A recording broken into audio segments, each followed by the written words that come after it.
Today on episode 438 of the Teaching in Higher Ed podcast, Learning Out Loud with Karen Caldwell. Welcome to this episode of Teaching in Higher Ed. I'm Bonnie Stahoviak, and this is the space where we explore the art and science of being more effective at facilitating learning. We also share ways to improve our productivity approaches so we can have more peace in our lives and be even more present for our students.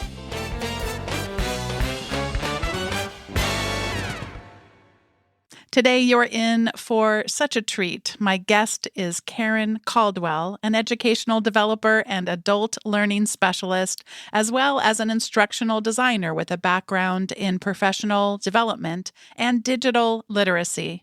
Karen earned her Doctor of Education in Mind, Brain, and Teaching at Johns Hopkins University and is based in the Thousand Islands in Ontario, Canada, where she's an assistant professor in the School of Education and Professional Studies at SUNY Potsdam in upstate New York.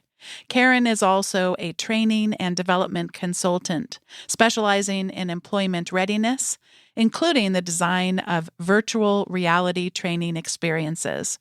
Prior to moving back home in 2018, Karen lived and worked overseas for over 2 decades: Dominion Republic, South Korea, Turkey, United Arab Emirates, and Bahrain, in roles such as English as a foreign language teacher, Trade Commissioner for Education and Training for Canada in the Arabian Gulf, college instructor, professional development supervisor, director of student services, and curriculum and assessment developer.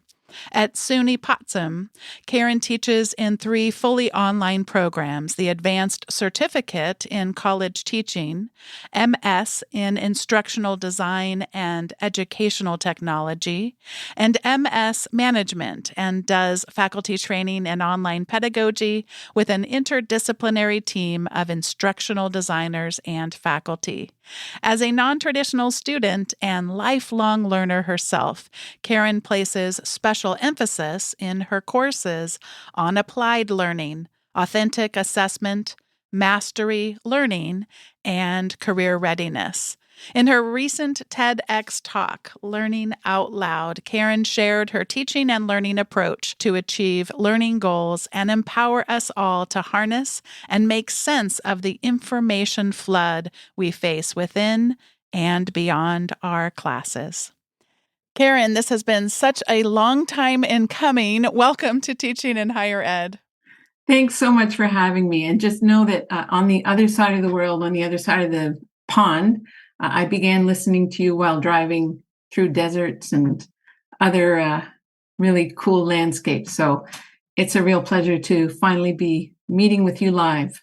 Well, it's a funny thing because I don't know if you heard, I think I mentioned you 2 or 3 times on the podcast in the last few months or so, but there were 2 Karen Caldwells in my mind, or possibly even 3. I don't know if you heard me mention that, but you wrote to me. And so there was the Karen that was reaching out and asking questions. And then there was the expert on Twitter. And then I realized, oh my goodness, it's the same Karen Caldwell in the sense of, and I love how you model what we're going to be talking about today so well, of being a lifelong learner. But I feel like so many people say lifelong learning and kind of speak about it in maybe not as vulnerable of a way as I think perhaps is warranted. Do you ever find that where it seems just kind of surface level talk? It used to be for me, I'd hear that and I think, well, okay, what degrees do you have and what sort of outward pieces of evidence do you have of your learning? And then, as I aged and saw how brilliant both of my parents are, they don't have those letters after their names, but they're infinitely curious. And my dad sits and watches TV with a dictionary beside him, and he watches mostly nonfiction. And my mom used to read 4 books a week. And so now she maybe reads 1.5.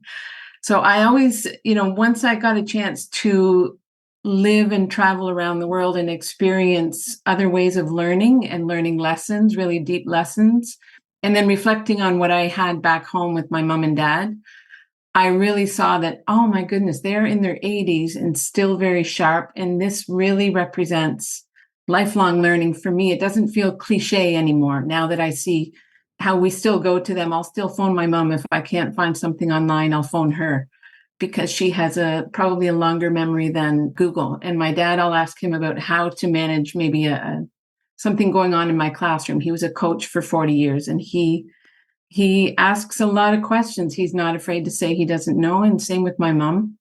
And I try to have my students do that. So that's kind of a long answer about, just having a chance to pause and reflect on what it really means to learn and have those experiences, and then seeing what you have already in front of you.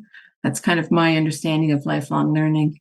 I'm hearing you say that the importance of the pause and the importance of the reflection.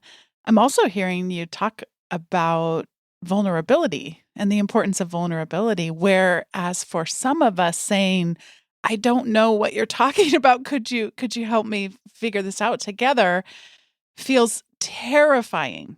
Feels terrifying. And I think in academia, we sometimes presume of ourselves that we are infinitely curious. And yet I'm not sure that we have that kind of vulnerability to couple with our curiosity. Maybe that's not fair of me to say, but sometimes it feels that way. Well, I think the importance of curiosity is that you and I know what that looks like through lived experience, but there's also some really compelling research that is only now showing us that our brains literally are switched on when we're curious.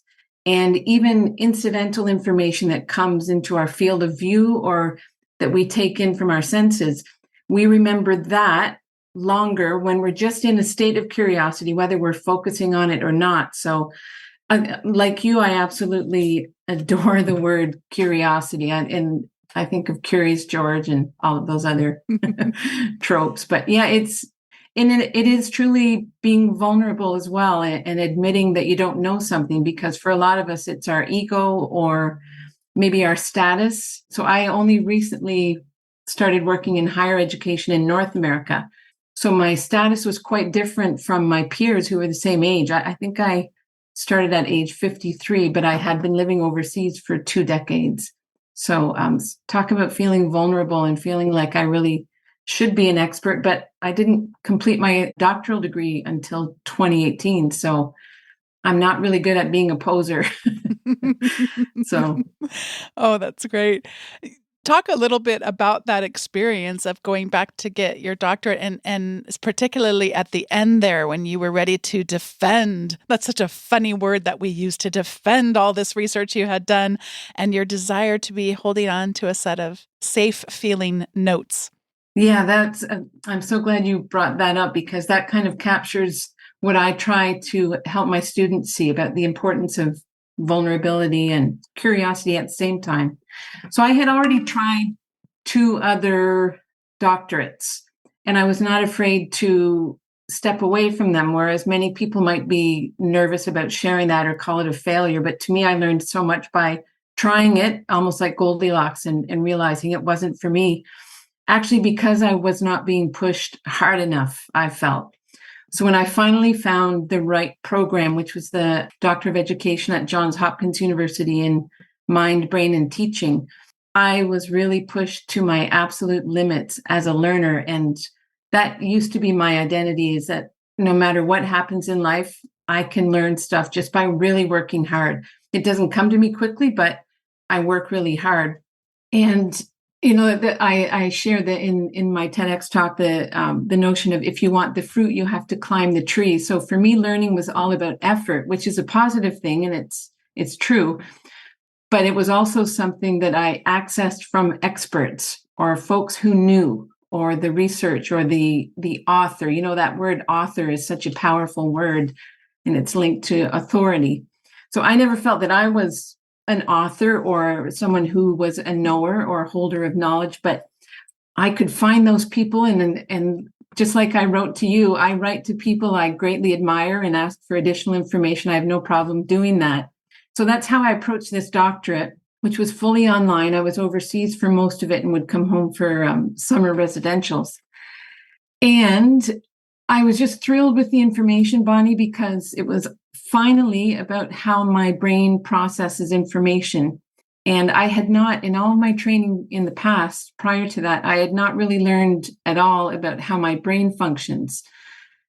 And I'm a real nerd. I always take lots of different learning opportunities. So I'm an instructional designer, for example, and my master's is in curriculum teaching and learning. But I'd never encountered how my brain works. So I was taking in all the information and all the research. And at the time, the book Make It Stick was just coming out. So it wasn't part of our course content, but the research that's collated and gathered and very nicely explained in the book that has all of that information. That was just coming out, but we were reading the research and talking about it in our discussion forums. But I was just taking notes and I was reading and highlighting and rereading and going back to lectures that had been recorded for us. So yeah, by the time I was in front of the camera, just like we are today with my advisor, Juliana Pariblagoev, who's just brilliant, she asked me a question and I thought, okay, I know I know visually where it is on the paper and where I had highlighted it. And she stopped me and said, wait, this is an oral exam, Karen. This is 2 full years of learning, but you're not allowed during the exam to consult your notes. This is really to see whether or not you can sort of walk the walk. And I froze, Bonnie. Actually, I don't know if you noticed in the talk, but I get really emotional when I think about this because I revered Juliana so much, and also the information. I had been living and breathing it, but not doing anything with it, just consuming it, entirely consuming it, thinking about it, yes, but I could not explain it. I could not explain it to my mentor. And so that really floored me. And she said, look, don't worry, you know what to do. Just go and read what they say works and do it. And so it was truly humbling that, having been such an education nerd my entire life, and even as a student crying on the last day of school in elementary school because I love school so much. So this was really like pulling the rug out from underneath me when I could not answer a question kind of live. Yeah, talk about vulnerability and that feeling of, have I really learned this? And actually, I guess even deeper, what does it mean to learn? I think you're right. I think feeling frustrated, have I actually even learned this, or am I just a parrot? And that's not how I wanted to see myself. That there was a reason why I had, kept trying to find the right program and the right opportunity. And it wasn't to be able to call myself a doctor. I was lucky enough overseas to have finally established enough of a network to have a really good job, and it wasn't to get a different job. So it was a passion project primarily, but it was just one of those, you hear in the medicine field, doctor, heal thyself. And they mention that doctors are often the worst in terms of being a patient or paying attention to their own children's health. And it almost felt like that. Like I had the information and I could not copy it, but I could write loads and loads of academic papers, for example. But I was not really processing it at a deep level. And that's actually how I got thinking about learning out loud, sort of on a broader sense, is that I had been teaching academic writing for over 2 decades. My original teaching role was as English as a foreign language teacher or English as a second language. And I had taught the academic essay time and time again. And then I just was good at it in school. But it didn't mean that I could actually really process the information. I just knew exactly how to organize it, how to cite. And so in my final year after that horrifying experience where I really thought again about my own identity, I started to think about all the assignments that I was being given, again, research papers that I was to write. And I thought, but I'm not really being pushed anymore. So I started asking some of my professors if I could do something different, like write a blog post, for example, thinking that it would be easy. And again, my goodness, that was so tough to take complex research findings and sort of synthesize them and give alternative viewpoints and then make it consumable for, I guess, like an intelligent generalist or someone who might be reading the blog. So that too was really humbling, and also it was really helpful for me to think about, well, wait, what am I preparing my own students for? If I'm only having them write academic papers, which have value, what do they actually do when they're outside of the classroom walls with the information we give them? So that was a really helpful experience as well. So that really shook me up, that experience with Juliana. And then I started to think, wait, what am I doing with my final year of study as I worked on my dissertation? How can I apply this outside of the classroom, so to speak? So much of the time when people reach out to ask how to do something, the most recent example would be someone that's been a guest on this podcast before, who I feel close to, even though I've never met her in person, reached out and is wanting to learn how to use WordPress. And WordPress is what my website is built on. And I've taught students, using the free version of WordPress to write blog posts and stuff. And many times people think that the challenge is, where do I click and what is a feed and what's the difference between a page and a post, for example. And in her case, as we had a little bit of an exchange, she came back and said, I think what I'm starting to realize is I'm just really afraid of this process. And it sounds very much like that's maybe what you went through with this, what to many people, if you haven't done it before, seems easy. Or podcasting, oh, it must be pretty easy. And the hard part must be to learn how to edit on a timeline, as an example there. And of course, we quickly discover, Karen, that there's often, I don't want to say this is in every case, but it's often not the technological how, but actually that back to that vulnerability. Does that resonate with you? It certainly does. And I'm curious if you also feel this, in that I will say that my identity as a teacher just means that I can design and develop learning experiences. But for me to share my understanding publicly, I had sort of the poser syndrome of, Karen, who are you to tell people about knowledge mobilization? Or who are you to tell people about, how the brain might work under these conditions? Like, why would people read your blog? So it also, talk about vulnerable. It's also about sort of authorship and belonging in that online space. And I just think we need to help our students as well with this notion of, belonging in those online spaces and contributing to the conversation. So some students really gravitate towards the notion of privilege. So I say I'm privileged on a number of levels, primarily my education, and that's where I have spent all of my money, is that I've invested in my education and I now have the privilege of having learned with others. And so I think it's part of my responsibility to share what I've learned more publicly. And, in Canada, we have such a great public school system, and our university system is subsidized well enough so that a lot of people have access to it. And so I also think, I'm sort of teaching and traveling on the backs of Canadian taxpayers at times. And I think, well, what am I doing with this? I have my classes, but am I helping my students to pay it forward? And am I myself paying it forward? And then again, that question of vulnerability comes back into play, where you're wondering, well, do I really have anything to say that anybody would want to read or listen to? I'd like to revisit your mention of using highlighters in reviewing your notes. And that is oftentimes, I think about, you and I are similar in age. And I think back to my time, and I don't actually ever remember studying in high school, as weird as that is, besides standing outside the classroom for a geography test and putting that all in my short-term memory.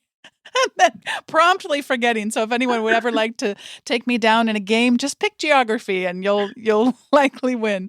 So at any rate, I remember in college though studying, getting the highlighter out, going back to the textbook and sometimes having notes in the margins, that kind of thing. What have we learned about the way that the brains work, and maybe our highlighters in some cases ought to be put aside? By the way, I still use digital highlighters. I still use highlighters, but in what circumstances may we want to put those aside and use something else to help facilitate our own learning or others' learning? I think that's such an important question today because if you and I had had this discussion 3 years ago, I would have cited research that we had up until that point that would say, you know what, maybe even don't use a highlighter, but press pause, walk away from the content, rephrase it in your mind, try to explain it to someone else that might be nearby or do something with it. But I just checked over the weekend because I still try to help my students with their own study skills. And it really does boil down to your purpose. So before you pick up your geography notes or before you pick up your laptop or your iPad to read something, set your intention, set your purpose. And when you do that, you're reading intentionally or you're watching a video with intention and looking for something specific, or at least exploiting that for your own purposes. And I think the word exploitation has such a negative connotation, but really we have this avalanche of information coming at us, and we have to, I really like to think about being in charge of our own attention in this attention economy and being selective and intentional about what information we spend our really limited cognitive energy on, as we take in this avalanche of information, not just into our minds, but we have a lot coming through all of our senses. But whatever your intention is, exploit the tools around you to meet that goal or to serve that purpose. So highlighting is not as sort of derided as it used to be in the research. And it simply my understanding and my takeaway from that now is that if I highlight something, that means that I have actively selected something because it meets my purpose.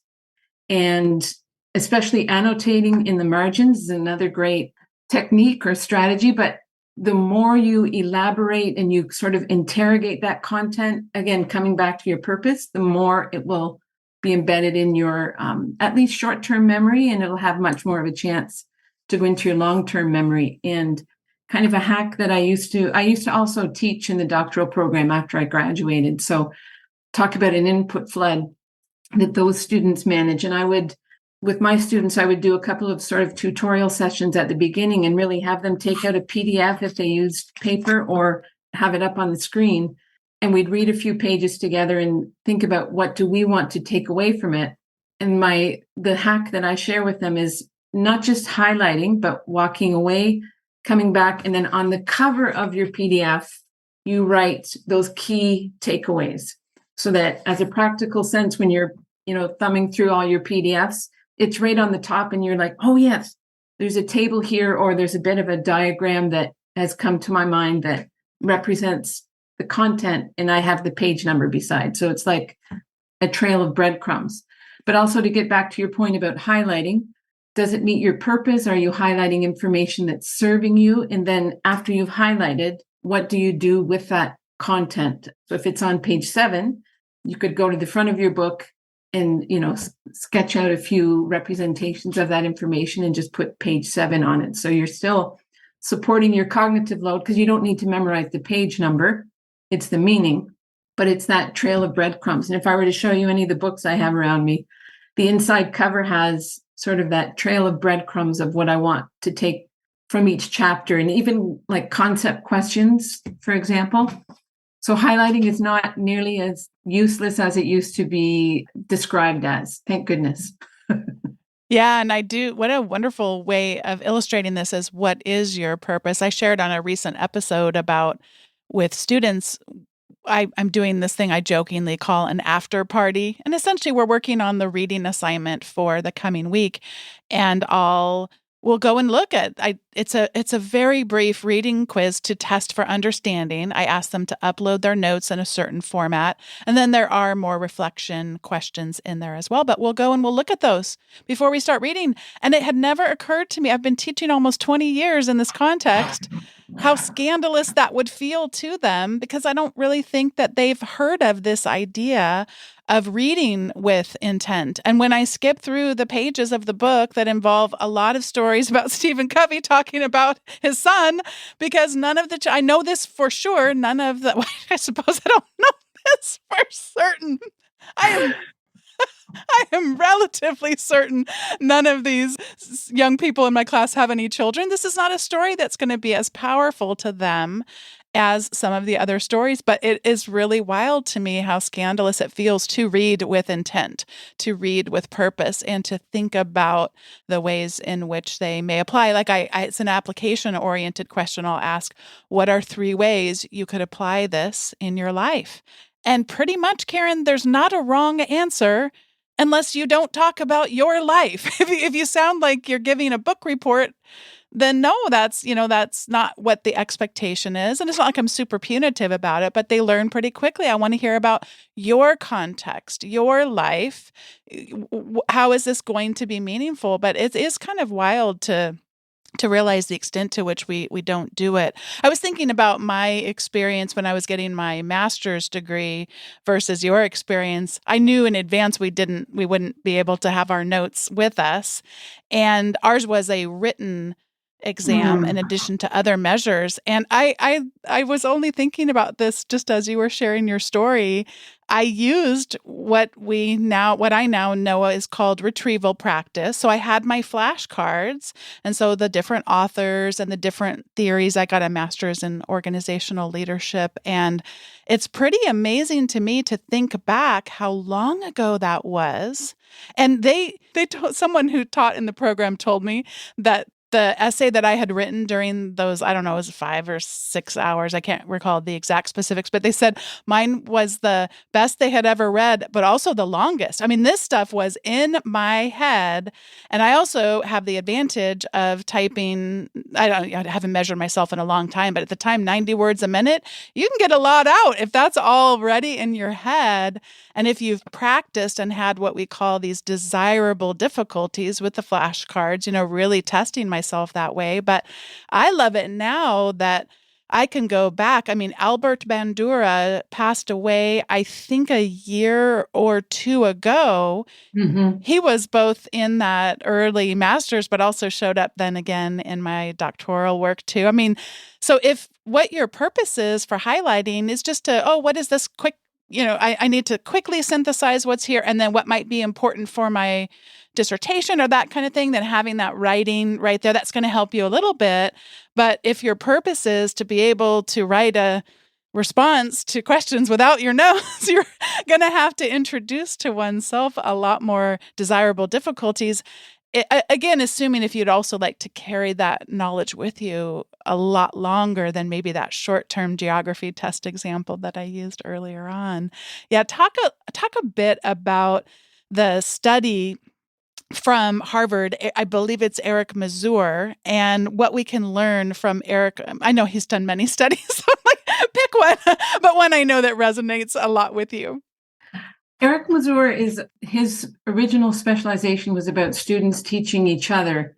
And I think the study that I shared in the TEDx talk was from a researcher named Delorier and colleagues, but also from Harvard. So I think it's within the same group because it's from the sciences. And I know Eric Mazur teaches physics. So the Delorier study contrasted only one tweak to an instructional strategy. So the students across the entire study, they experienced both conditions. And both conditions were a standard lecture of a physics concept by individuals who had had extra training in making the content engaging and sharing concrete examples and using visuals on the whiteboard to explain themselves. And the students also in both conditions had a note-taking sheet. So they kind of filled in the blanks or connected concepts with dots or demonstrated a process with like a flow chart or arrows. And the only thing that was toggled on and off was this, when they reached the problem-solving stage, to apply that content. In the one condition, the students continued listening while the instructor sort of did a think aloud protocol and illustrated how he had solved the problem, but again, in a very engaging and almost expert way of explaining. And in the other condition, the students were put into smaller groups and they were given that same problem to solve in smaller groups with the instructor right there circulating to answer questions and to kind of monitor for accuracy and other aspects of the learning process. Then at the end, in both conditions, they came back together and they received the fully worked example on a piece of paper. So they were supplementing their note-taking sheet, I believe. And then they were tested in two different ways. One was on their sort of feeling of learning. How much did they enjoy it? What did they think of the instructor? Did they want to learn physics in this way throughout their careers? And then the other was an actual test of learning. So a knowledge-based test, I would guess. And it's important to know that these are science students and obviously successful if they're in university, and not just any university. But it wasn't as if it was students in the arts and sciences taking a physics class. So in those results that came out, they found, and this is where I know that it's helpful to pause and ask people to guess where the differences came in. But in all cases, students preferred that approach where this engaging lecturer explained things to them and, did a think aloud protocol and used visuals and all of those instructional techniques that we learn about. So they all preferred that, wanted to learn in that mode forever. And also they rated that instructor as a stronger instructor. On the other hand, the test of learning did not bear the same fruit. The test of learning had almost the opposite results, where they performed better in the conditions where they had to stop and do this problem solving and have that. I love that term, desirable difficulty, from Bjork. And another term that is similar to that is called the productive struggle, which is also something to be really meta about with our students and say, look, I'm about to give you something. You're going to struggle a little bit. It's called the desirable difficulty, and it actually means that you're switched on. So those were the really compelling results that have been replicated across all different conditions for older learners, younger learners, in formal environments, in sort of training environments, or learning independently, that the more that you try to immediately apply what you're taking in sort of from that input flood, the more you're able to retain it by, wrestling with it a little bit. So I think it's important. I'm really glad you did mention the desirable difficulties, because that's part of the experience, right? And when you're in the other condition where you're listening and I don't want to call it you're entertained, but because that kind of has a negative connotation in education, but certainly you are living in the moment and enjoying the experience, but you are not actively doing anything with that information. And it's called the illusion of fluency, that I find really helpful as a term, because I know when I'm reading something and then if I try to explain it to someone later, I realize that I had the illusion of fluency as I was reading it. So yeah, isn't that a great study? Oh, it really is. And it captivated us. I mentioned to you, and I think on the podcast as well, that at our new faculty, we had such a good time discussing that. And there were actually other colleagues who were in the room who were participating on our facilitation team. And I couldn't have planned it any better, just to open us all up to the ways in which we may hold ourselves back. And something that I hadn't really pondered as much until today. I'm really, really interested in curiosity and imagination and wonder. And those are things I really enjoy experimenting with in my own teaching and sharing about what people are doing there. And then, of course, there's this other body of literature from Robert Bjork and so many others, Pooja Agarwal, the retrieval practice, all of that. You mentioned, I'm trying to remember the name of the book. Make it stick. Yeah, I wasn't going to say how people learn, but no, it's a different one. So make it stick. They start to cross over in our minds. But to me, I wonder what would it look like if we combined both of these bodies of research, because we do like those feelings of learning. We like to hear the dynamism. We like to be curious. We like to have our imaginations explode. I don't know that we always love to have that, but a lot of times we love to have our imaginations expanded, and how powerful that can be when someone is very able to be eloquent in those ways. Then if we couple it with those desirable difficulties, perhaps then we can counteract some of the ways in which we really don't prefer that. That's not fun.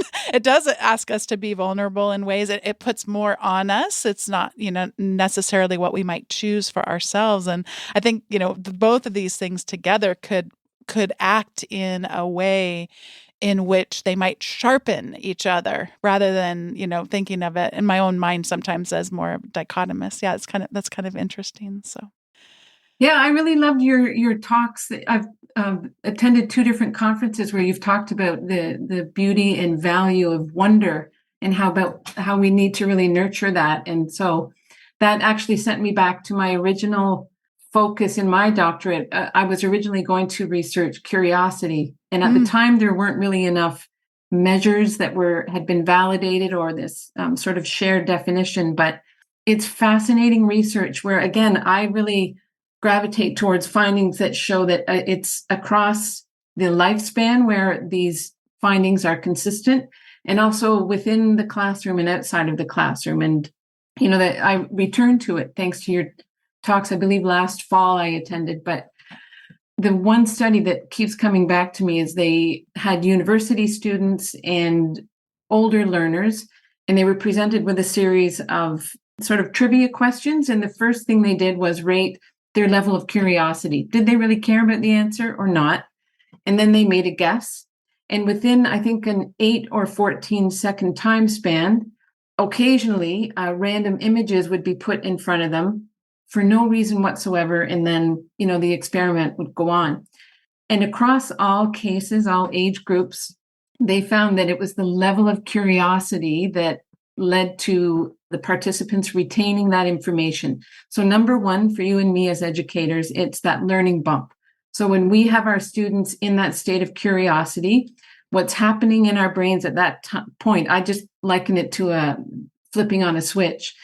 That means that the input will be retained for longer. And it didn't matter whether those predictions were accurate or not.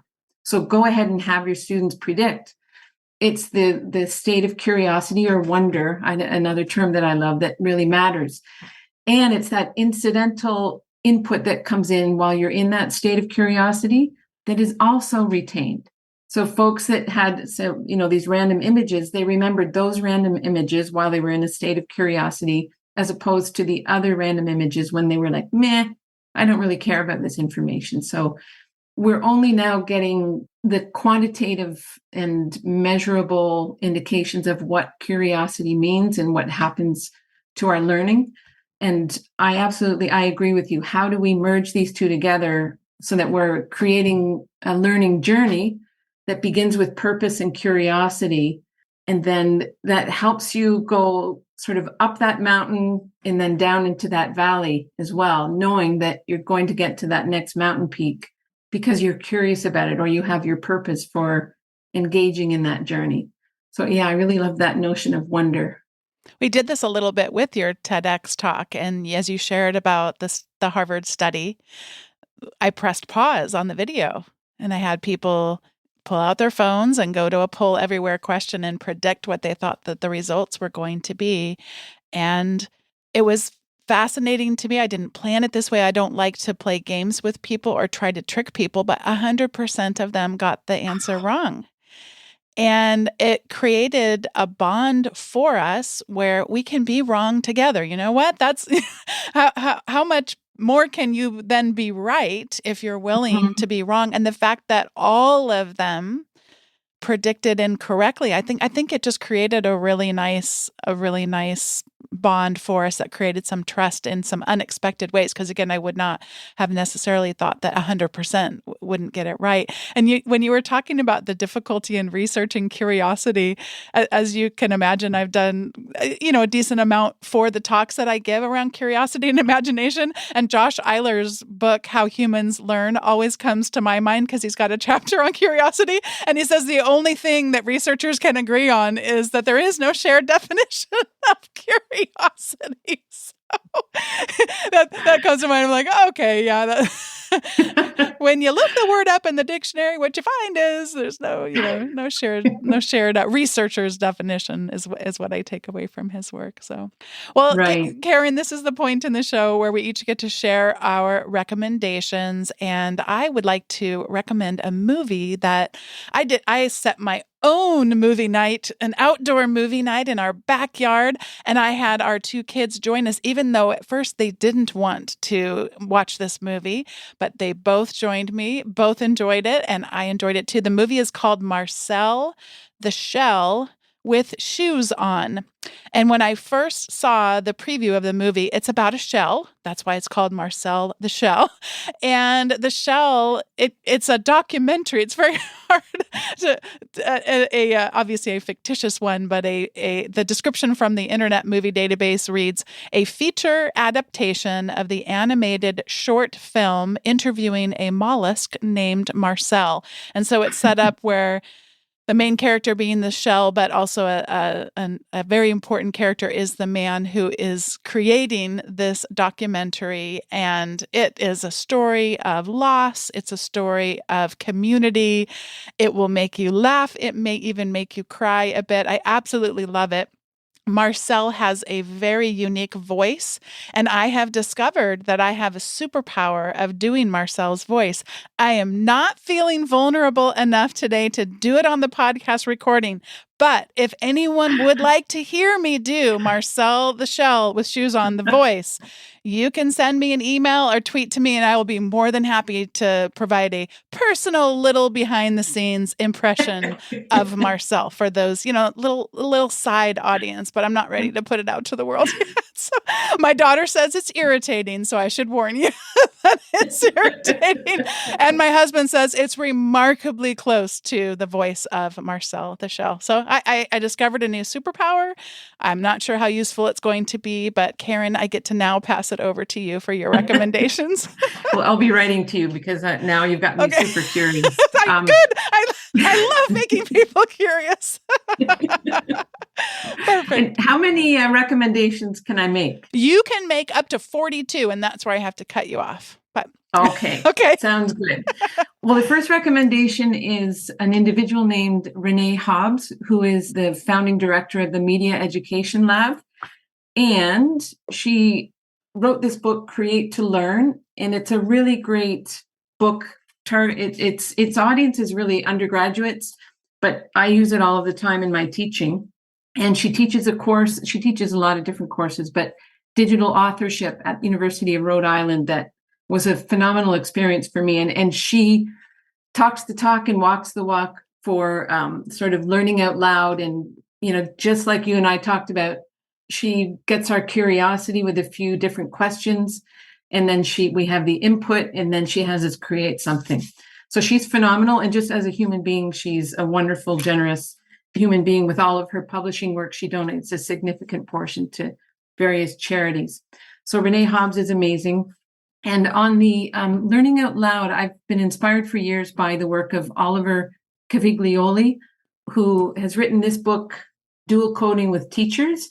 And he's just he calls himself, I think, an information designer, if I'm not mistaken, the last thing I looked up. But he was a head of teaching for years at a special school. So the Dual Coding for Teachers is a really cool book, number one, but it also talks us through how to help our students learn out loud by combining words with images. And he now calls them word diagrams, but it's a really great practical how-to. And his second book that he co-authored with David Goodwin is Organize Ideas. And as much as, I don't know about you, but I always thought, I know how to organize and classify and compare and contrast. But they take us through the different ways to communicate different relationships among information. And that's where I found I had a gap in my teaching. I would say, read this and this, now go create a visual. And here's an example of what I did.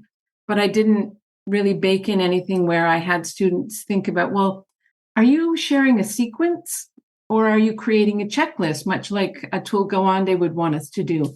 Or are you demonstrating a cyclical process? So how might you depict that? So that's where I had that gap.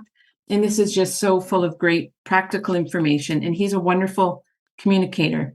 And the last one is a book called The Extended Mind by Annie Murphy Paul. And it's the power of thinking outside the brain.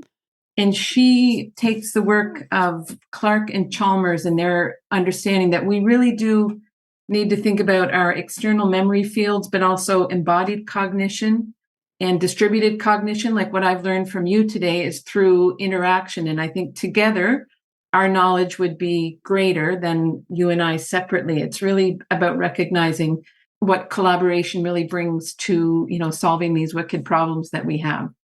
And then there's situated cognition and having familiar surrounding and feeling not only belonging, but also different cues that we have in our environment that support us cognitively.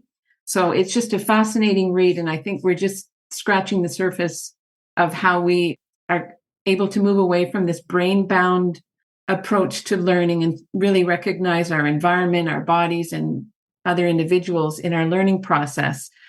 And I think that brings us back to Indigenous ways of knowing. So I'm just dipping my toe in to learn much more about what that means.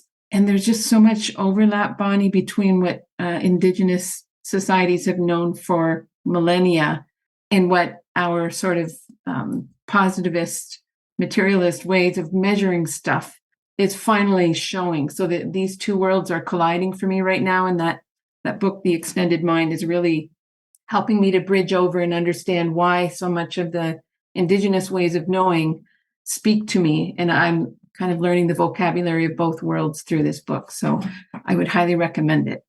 Oh, thank you so much. I loved reading her book. It is such a mind-bending, I know that's a cliche, but a mind-bending book for sure that has stayed with me for so long. I posted a slide that I had created for a presentation, and she wrote back and said how much she liked the texture of the wood that was on the background. I had taken the cover of her book, and you know how they have graphics that are mock-ups, so it was a place I could put the cover of her book to look like it was sitting on a table. And I thought, she mentioned the wood grain. And then my husband says, you should write to her and see if she'll be on your podcast and say, I'm the wood girl. And I thought, that's probably not gonna, I don't know that that's gonna really do it for her, but it has, you recommending her book has encouraged me. I should at least reach out and try, Please do. Yeah. I would love to hear you two sit down and have a good old chat. She's working at Hidden Brain as well, the podcast from... I just saw that. I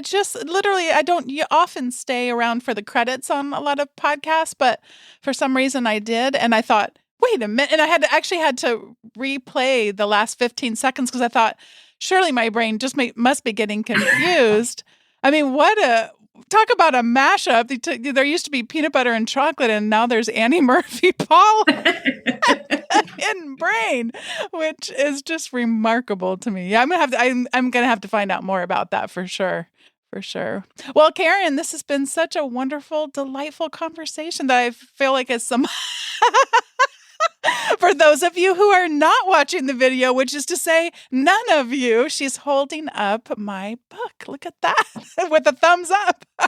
Yeah, I just realized I hadn't mentioned it. I'm sorry to interrupt you. If you're an educator, whether you're teaching online or not, Bonnie's book, The Productive Online and Offline Professor, A Practical Guide, is truly a practical guide. You can see I continue to go through it. I also recommend that, but am I at 42 now? Oh, thank you so much. I actually just gave it to our new provost, our semi-new provost, because he was talking about how many more projects than he has and so much going on in his mind. And I thought, I don't do that very often, but I was like, a lot of this stuff could be really helpful when you're new in a job and trying to manage a whole new swath of information coming at you. So yeah, thank you so much. Absolutely. For that. Well, it's been a delight. I feel like now we've had conversations in multiple mediums and multiple channels, and this is not the final part. It just introduces a whole new opportunity. So thank you so much for coming on the show today, Karen. Well, my absolute pleasure. And I'm the president of your Canadian fan club because you give so much to the world, and it really, talk about mobilizing knowledge and learning out loud. Yeah, the work you do makes a big difference. And so I greatly appreciate it. Oh, Karen Caldwell, thank you so much once again for being a guest on today's episode of Teaching in Higher Ed.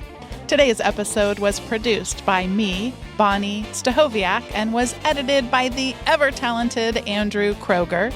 Podcast production support was provided by the amazing Sierra Smith. Thanks to each one of you for listening to today's episode. If you have yet to subscribe to the weekly email updates, head on over to teachinginhighered.com/subscribe. You'll get the show notes from the most recent week's episode, and you'll also get some other goodies that don't show up on the podcast. I'll see you next time on Teaching in Higher Ed.